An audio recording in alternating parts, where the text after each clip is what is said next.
నమస్కారం BSK news కి స్వాగతం. హెడ్లైన్ చూద్దాం.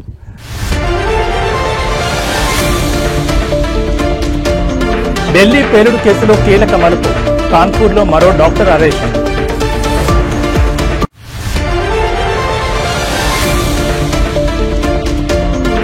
హైదరాబాద్లోని ముస్లింలు నా వల్ల కోటీశ్వరులయ్యారు, సీఎం చంద్రబాబు ఆసక్తికర వ్యాఖ్యలు.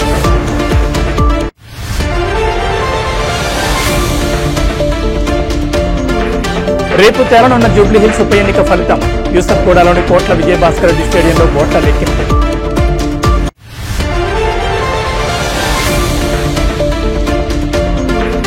అమెరికాలో ముగిసిన సుదీర్ఘ షట్డౌన్, తాత్కాలిక నిధుల బిల్లుపై సంతకం చేసిన ట్రంప్. ఇక డీటెయిల్స్ చూస్తే అమెరికా రాజకీయాల్లో 42 రోజులుగా కొనసాగుతున్న ప్రతిష్టంభనకు తెరపడింది. దేశ చరిత్రలోనే సుదీర్ఘంగా సాగిన ప్రభుత్వ షట్డౌన్ ఎట్టకేలకు ముగిసింది. ఫెడరల్ కార్యకలాపాలకు తాత్కాలికంగా నిధులు కేటాయించే బిల్లుపై అధ్యక్షుడు డొనాల్డ్ ట్రంప్ సంతకం చేశారు. డెమోక్రాట్లు పట్టుబట్టిన ఒబామా కేర్ సబ్సిడీల డిమాండ్ను అంగీకరించకుండానే ఈ బిల్లు ఆమోదం పొందడం రిపబ్లికన్లకు రాజకీయ విజయంగా రాజకీయ విశ్లేషకులు అభిప్రాయపడుతున్నారు. బుధవారం సెనెట్ ఆమోదించిన ఈ బిల్లును ప్రతినిధుల సభ కూడా ఆమోదించడంతో ప్రతిష్టంభన వీడింది. సెనెట్లో బిల్లు ముందుకు కదలాలంటే 60 ఓట్లు అవసరం కాగా మెజారిటీ రిపబ్లికన్లకు ఆ సంఖ్యాబలం లేదు. అయితే 8 మంది డెమోక్రాట్లు పార్టీ వైఖరికి వ్యతిరేకంగా రిపబ్లికన్లతో కలిసి ఓటు వేయడంతో బిల్లు పాస్ అయ్యేందుకు మార్గం సుగమైంది. ప్రతినిధుల సభలో ఈ బిల్లుకు 222 నుంచి 209 ఓట్ల తేడాతో ఆమోదం లభించింది. ఈ నిర్ణయంతో విమాన ప్రయాణాలు, పేదలకు ఆహార సబ్సిడీ కార్యక్రమాలు సహా నిలిచిపోయిన అన్ని ఫెడరల్ సేవలు తిరిగి ప్రారంభం కానున్నాయి. అయితే అన్ని కార్యకలాపాలు పూర్తి స్థాయిలో అందుబాటులోకి రావడానికి కొంత సమయం పట్టొచ్చు. షట్డౌన్ సమయంలో పనిచేయని, వేతనం లేకుండా పనిచేసిన ఫెడరల్ ఉద్యోగులందరికీ వారి బకాయి జీతాలు అందనున్నాయి. బిల్లుపై సంతకం చేసిన అనంతరం ట్రంప్ మాట్లాడుతూ ఇది ఒక గొప్ప రోజు అని వ్యాఖ్యానించారు. వచ్చే ఏడాది జరిగే కాంగ్రెస్ ఎన్నికల్లో ఈ షట్డౌన్ ను ప్రజలు మర్చిపోవద్దని ఆయన సూచించారు. అయితే డెమోక్రాట్లు కూడా ధీటుగా స్పందించారు. ప్రతినిధుల సభలో డెమోక్రాటిక్ నేత హకీమ్ జెఫ్రీస్ మాట్లాడుతూ ఈ ఏడాదైనా రిపబ్లికన్లు ఒబామా కేర్ ట్యాక్స్ క్రెడిట్లను పొడిగించాలి, లేదంటే వచ్చే ఏడాది ఎన్నికల్లో అమెరికా ప్రజలు వారిని ఉద్యోగాల నుంచి తొలగిస్తారని హెచ్చరించారు.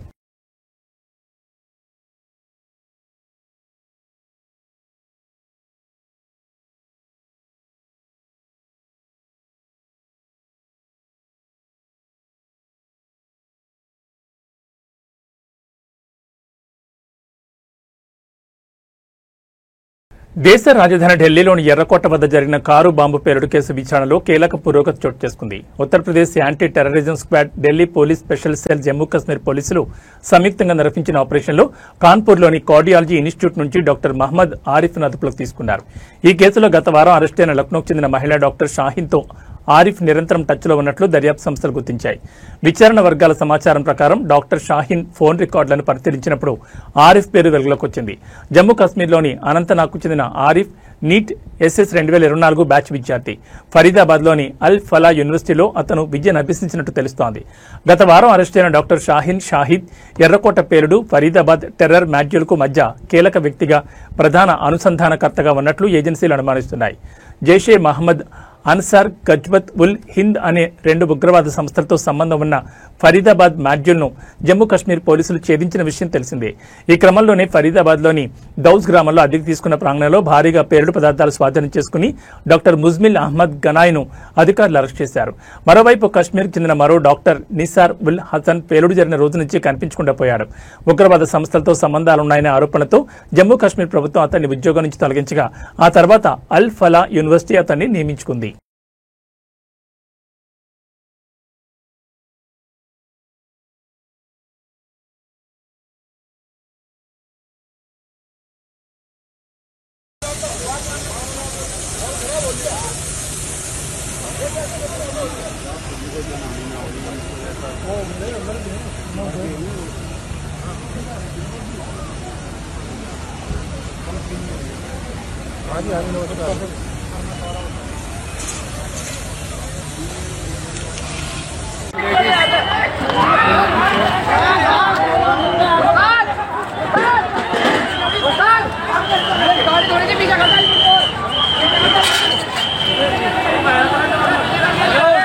హైదరాబాద్ లోని ఓల్డ్ సిటీ ముస్లింలు తన వల్ల కోటీశ్వర్లయ్యారని సీఎం చంద్రబాబు అన్నారు.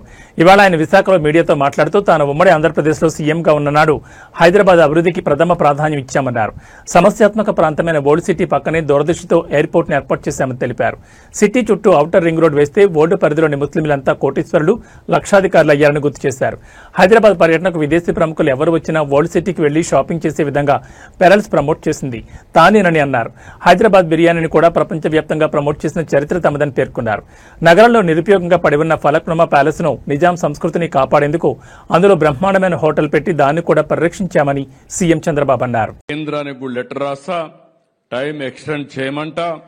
నేను ఒకటే ఆ రోజు కూడా హామీ ఇచ్చా, ఈ వక్ఫ్ బోర్డు చట్టంలో సవరణలు తీసుకొచ్చినా ఇక్కడ మాత్రం మైనారిటీ సోదరులనే పెట్టి మీ ఆస్తులు కాపాడే బాధ్యత నాదని ఆ రోజు చెప్పా, ఈ రోజు చెప్తున్నా, ఇది కాపాడుతాను.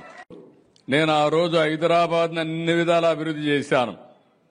నేను దృష్టిలో పెట్టుకున్నది ఓల్డ్ సిటీ పక్కన ఎయిర్పోర్ట్ కట్టాను. మీరు గుర్తుపెట్టుకోవాలి, నేను దూరదృష్టితో కట్టాను. అది కూడా అదే మరి ఒక ఔటర్ రింగ్ రోడ్ వేస్తే ఈ రోజు మీరు చూస్తే హైదరాబాద్ లో ఉండే ముస్లింస్ అంతా బ్రహ్మాండంగా కోటీశ్వరులు, లక్షాధికారులు అయ్యారంటే అది ఆ రోజు నేను చేసిన పని అని చెప్పి నేను మీకు తెలియజేస్తున్నా.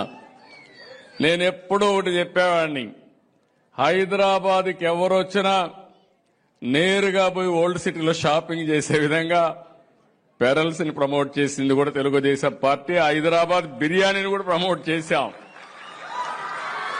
ప్రపంచం మొత్తం హైదరాబాద్ బిర్యానీ అంటే దానికి ఒక ఛాంప్ క్రియేట్ చేసే పరిస్థితికి వచ్చామంటే, ఇంకొక పక్క ఆ రోజు ప్యాలెస్ ఉంటే, ఫలక్నుమా ప్యాలెస్ ఉంటే నిజాం సంస్కృతిని కాపాడడానికి ఒక బ్రహ్మాండమైన హోటల్ పెట్టి దాన్ని కూడా పరిరక్షించామని చెప్పి కూడా నేను మీకు తెలియజేస్తాను. ఒకటి రెండు కాదు, నేను వారసత్వాన్ని కాపాడడం కోసం అన్ని విధాల ప్రయత్నం చేశాం. రేపు జూబ్లీహిల్స్ ఉప ఎన్నిక ఫలితం వెలువడనుంది. యూసఫ్గూడలోని కోట్ల విజయభాస్కర్ రెడ్డి స్టేడియంలో ఓట్ల లెక్కింపునకు ఏర్పాట్లు పూర్తయ్యాయి.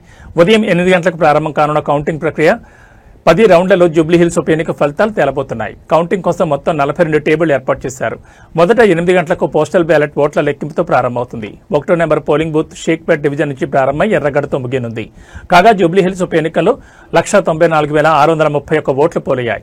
99,771 మంది పురుషులు, 94,855 మంది స్త్రీలు ఓటు వేశారు.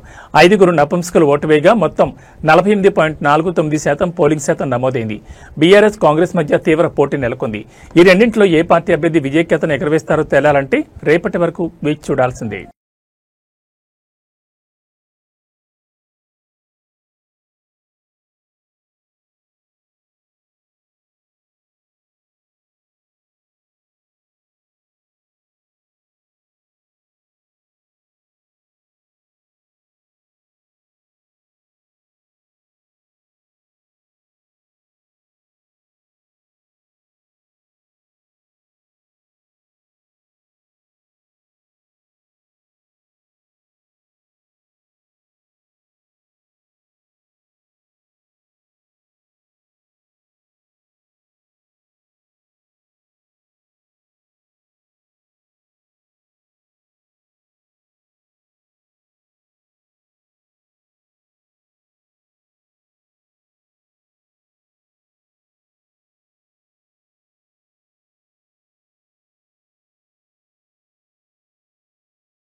ఇప్పటికీ ఏపీలో చలి తీవ్రతతో ప్రజలు ఇబ్బంది పడుతుండగా వాతావరణ శాఖ మరో కీలక అప్డేట్ ఇచ్చింది. బంగాళాఖాతంలో ఏర్పడిన అల్పపీడనం కారణంగా ఆంధ్రప్రదేశ్లో 2 రోజుల పాటు భారీ వర్షాలు కురుస్తాయని ప్రకటించింది. నవంబర్ 17, 18 తేదీల్లో రాష్ట్ర ప్రజలు అప్రమత్తంగా ఉండాలని సూచించింది. వాతావరణ శాఖ అధికారుల అంచనా ప్రకారం నవంబర్ 17న ఆగ్నేయ బంగాళాఖాతంలో కొత్త అల్పపీడనం ఏర్పడే అవకాశం ఉంది. ఇది వేగంగా బలపడి వాయుగుండంగా మారే సూచనలున్నాయని, దీని ప్రభావంతో రాష్ట్ర వ్యాప్తంగా విస్తారంగా వర్షాలు పడతాయని తెలిపారు. ముఖ్యంగా ఉత్తరాంధ్ర, కోస్తా జిల్లాలు, రాయలసీమలోని కొన్ని ప్రాంతాల్లో భారీ నుంచి అతి భారీ వర్షాలు నమోదయ్యే ప్రమాదం ఉందని హెచ్చరించారు. వర్షాలతో పాటు తీర ప్రాంతాల్లో గంటకు 40 నుంచి 50 కిలోమీటర్ల వేగంతో బలమైన ఈదురుగాలులు వీస్తాయని అధికారులు పేర్కొన్నారు. సముద్రం అల్లకల్లోలంగా ఉంటుందని, అలల తీవ్రత కూడా ఎక్కువగా ఉంటుందని తెలిపారు. ఈ నేపథ్యంలో మత్స్యకారులు సముద్రంలో వేటకు వెళ్లొద్దని స్పష్టమైన ఆదేశాలు జారీ చేశారు.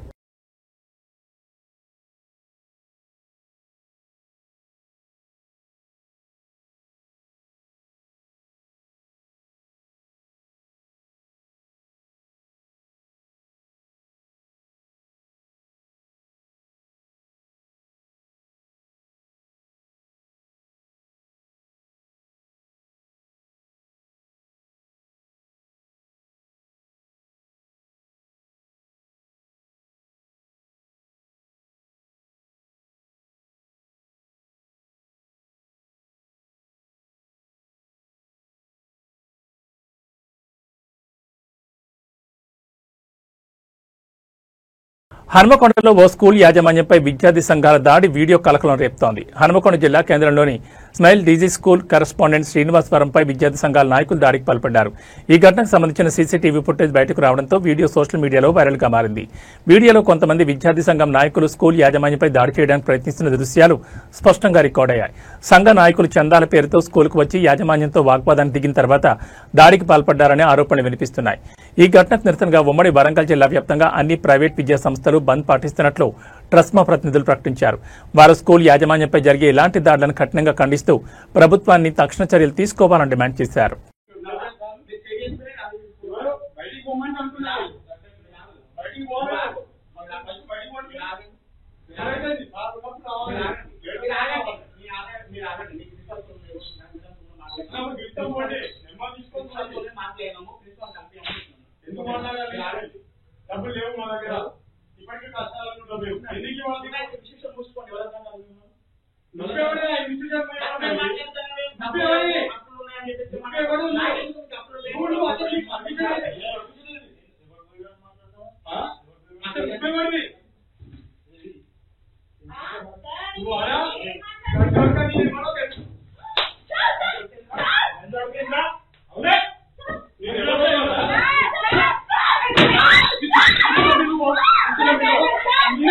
మాజీ మంత్రి వైసీపీ సీనియర్ నేత అంబటి రాంబాబుపై కేసు నమోదైంది. ఆయనతో పాటు మరికొందరు వైసీపీ నాయకులపై కూడా గుంటూరు జిల్లా పట్టాభిపురం పోలీసులు కేసు నమోదు చేశారు.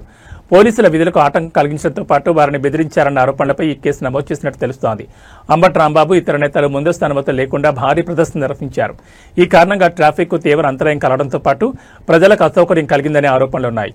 ఈ ఘటనపై చర్యలు తీసుకున్న పోలీసులు విధుల్లో ఉన్న తమను బెదిరించారని పేర్కొంటూ కేసు నమోదు చేశారు. అంబటి రాంబాబుతో పాటు ఇతర నిందితులపై భారతీయ న్యాయ సంహితలోని 132, 126(2), 351(3), 189(2), రెడ్ విత్ 190 సెక్షన్ల కింద కేసు నమోదు చేసినట్లు పోలీసులు వివరించారు. ఈ ఘటనపై పోలీసులు తదుపరి దర్యాప్తు చేస్తున్నారు. గుంటూరు పట్టణంలో నిన్న వైద్య కళాశాలల పీపీపీ విధానాన్ని వ్యతిరేకిస్తూ వైసీపీ ఆధ్వర్యంలో ప్రదర్శన నిర్వహించారు. ఈ సందర్భంలో పోలీసులు అనుమతి లేదని అడ్డుకోవడంతో పోలీసులతో అంబటి వాగ్వాదానికి దిగారు. దీంతో అక్కడ కొద్దిసేపు ఉద్రిక్త పరిస్థితులు నెలకొన్నాయి. ఈ ఘటనపై పోలీసులు చర్యలు చేపట్టారు.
రంగారెడ్డి జిల్లా రాజేంద్రనగర్ లో మంగళవారం అర్ధరాత్రి గుజరాత్ ఏటీఎస్ పోలీసులు సోదాలు కలకలం సృష్టించాయి. 4th వ్యూ కాలనీలోని డాక్టర్ సయ్యద్ మొహిద్దీన్ ఇంట్లో తనిఖీలు నిర్వహించారు. అడిషనల్ ఎస్పీ స్థాయి అధికారి ఆధ్వర్యంలో 5గురు సభ్యుల బృందం సోదాల్లో పాల్గొంది. 3 రకాల లిక్విడ్లతో పాటు కంప్యూటర్, పలు రకాల బుక్స్, ఆయిల్ తయారు చేసే మిషన్ సహా పలు డాక్యుమెంట్లను స్వాధీనం చేసుకున్నారు. సయ్యద్ సోదరుడు ఒమర్ ఫారూక్కి నోటీసులు ఇచ్చి సెర్చ్ నిర్వహించారు. అనంతరం సామగ్రిని సీజ్ చేశారు. ఇదిలా ఉండగా భారతదేశంలో పెను విధ్వంసం సృష్టించేందుకు కుట్ర పన్నారనే ఆరోపణలపై హైదరాబాద్ చెందిన డాక్టర్ సయ్యద్ అహ్మద్ మొహిద్దీన్ ను గుజరాత్ యాంటీ టెర్రరిస్ట్ స్క్వాడ్ పోలీసులు ఆదివారం గుజరాత్లోని బనస్కాంత జిల్లాలో అరెస్ట్ చేసిన విషయం తెలిసిందే. మొహిద్దీన్ అరెస్టుపై కుటుంబ సభ్యులు ఇటీవల స్పందించారు. తన సోదరుడు మంచోడని, ఎవరో కావాలనే కుట్రలో ఇరికించారని ఆవేదన వ్యక్తం చేశాడు. తన బ్రదర్ ఉగ్రవాద కార్యకలాపాలతో లింక్స్ ఉన్నట్లు తెలియదని చెప్పాడు. ఒకవేళ తమ సోదరుడు తప్పు చేస్తే కఠినంగా శిక్షించండి అని ఒమర్ ఫారూక్ అంటున్నాడు. మా సోదరుడు మొహిద్దీన్ ఎవరో ట్రాప్ చేసి కుట్రలో ఇరికించారు. మా బ్రదర్కు ఉగ్రవాద కార్యకలాపాలతో లింక్స్ ఉన్నట్లు మాకు తెలియదు. నవంబర్ 5న బిజినెస్ డీల్ ఉందని చెప్పి ఇంట్లో నుంచి గుజరాత్ బయలుదేరాడు. 9వ తేదీన ఏటీఎస్ వారు నాకు ఫోన్ చేసి మీ బ్రదర్కు ఉగ్రవాదులతో సంబంధాలని అరెస్ట్ చేశామని చెప్పారు. మొహిద్దీన్ నివాసాన్ని ముట్టొద్దు, 2 రోజుల్లో వచ్చి ఆయన రూమ్ లో ఉన్న సామాగ్రి స్వాధీనం చేసుకుంటామని ఏటీఎస్ పోలీసులు చెప్పారన్నారు. ఇంటికి ఏటీఎస్ పోలీసులు వచ్చారు. సామాన్లు సీజ్ చేసి తీసుకువెళ్లారు.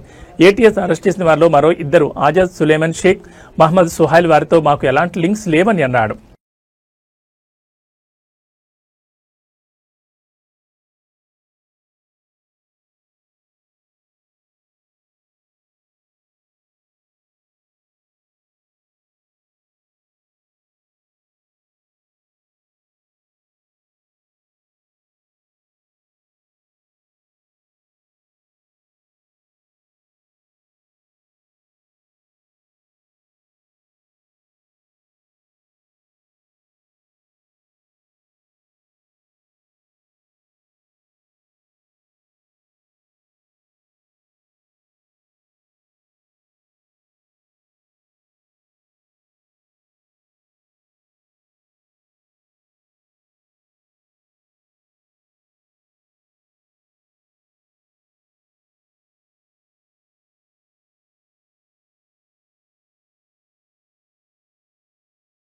చిత్తూరు జిల్లాలోని కుప్పం నియోజకవర్గంలో దారుణ ఘటన చోటు చేసుకుంది. కుర్మానిపల్లి గ్రామానికి చెందిన రైతు కిట్టప్పను ఏనుగులు దాడి చేసి చంపేశాయి. స్థానికులు తెలిపిన వివరాల ప్రకారం కిట్టప్ప తన రాగి పంటకు కాపలా కాయడానికి రాత్రి పొలానికి వెళ్లారు. గురువారం తెల్లవారుజామున అడవిలో నుంచి బయటకొచ్చిన ఏనుగులు పొలంలో ప్రవేశించి పంటను నాశనం చేయడం ప్రారంభించాయి. వాటిని తరిమి వేయాలనుకున్న కిట్టప్ప ఏనుగులు దాడి చేసి తీవ్రంగా గాయపరిచాయి. పొలం వద్ద రైతు ఉంటున్న గుడిసెను ఏనుగులు పూర్తిగా ధ్వంసం చేశాయి. స్థానికులు ఘటనాస్థలకు చేరుకునేసరికి కిట్టప్ప అక్కడికక్కడ మృతి చెందినట్టు తెలిసింది. ఈ సమాచారం అందుకున్న కుప్పం అటవీశాఖ అధికారి జయశంకర్ సిబ్బంది సంఘటనా స్థలాన్ని పరిశీలించారు. ఈ ఘటనతో గ్రామంలో విషాద ఛాయలు నెలకొన్నాయి. ఏనుగుల సంచారం కారణంగా భయాందోళనకు గురవుతున్న పరిసర గ్రామాల ప్రజలు రక్షణ చర్యలు తీసుకోవాలని అధికారులను కోరుతున్నారు. కుప్పం నియోజకవర్గానికి చెందిన ఈ ఘటనపై అధికారులు దర్యాప్తును ప్రారంభించారు. అడవి జంతువుల నుంచి పంటలు, ప్రజలను కాపాడేందుకు అటవీ శాఖ తక్షణ చర్యలు చేపట్టాలని గ్రామస్తులు డిమాండ్ చేస్తున్నారు.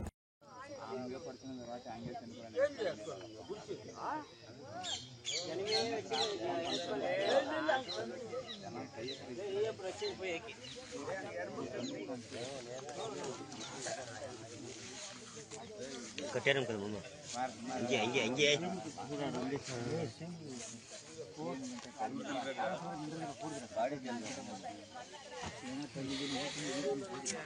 ए यम कदले दुंडो छोटे दुंडा ए रा रा रा ए ए यो बच्चा ए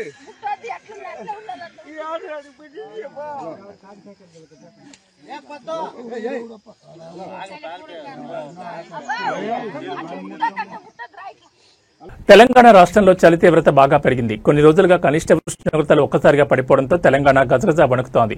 రాబోయే 3-4 రోజుల్లో చలి మరింత తీవ్రంగా ఉందని ప్రజలు అప్రమత్తంగా ఉండాలని వాతావరణ శాఖ హెచ్చరించింది. ఈ నేపథ్యంలో పలు జిల్లాలకు ఆరెంజ్, ఎల్లో అలర్ట్లను జారీ చేసింది. వాతావరణ కేంద్రం అంచనాల ప్రకారం రానున్న రోజుల్లో రాత్రిపూట కనిష్ట ఉష్ణోగ్రతలు 8.5 డిగ్రీల నుంచి 12.5 డిగ్రీల మధ్య నమోదయ్యే అవకాశం ఉంది. ముఖ్యంగా మంచిర్యాల, జయశంకర్ భూపాలపల్లి, ఆదిలాబాద్, ఆసిఫాబాద్ జిల్లాలకు ఆరెంజ్ అలర్ట్ ప్రకటించింది. ఈ ప్రాంతాల్లో కనిష్ట ఉష్ణోగ్రతలు 10 డిగ్రీల కంటే తక్కువగా పడిపోవచ్చని తెలిపింది. మిగిలిన జిల్లాలకు ఎల్లో అలర్ట్ జారీ చేసింది. ఇప్పటికే ఉమ్మడి ఆదిలాబాద్ జిల్లాలోని ఏజెన్సీ గ్రామాలు చలికి వణికిపోతున్నాయి. మంగళవారం రాత్రి కుమరంభీం, ఆసిఫాబాద్ జిల్లా సిర్పూర్లో అత్యల్పంగా 10.2 డిగ్రీల అత్యల్ప ఉష్ణోగ్రత నమోదైంది. తెలంగాణ రాష్ట్రం తీవ్ర చలి ప్రభావిత జోన్లో ఉందని కేంద్ర ఆరోగ్య శాఖ ఆధ్వర్యంలోని ఎన్పీసీసీహెచ్హెచ్ గత ఏడాది ప్రకటించిన విషయం నిపుణులు గుర్తు చేస్తున్నారు. ఈసారి కూడా అదే తరహా పరిస్థితి నెలకొనడంతో ప్రజలు తగిన జాగ్రత్తలు తీసుకోవడం అత్యవసరమని సూచిస్తున్నారు.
ఏబీ బులెటిన్ విశేషాలు. నమస్కారం.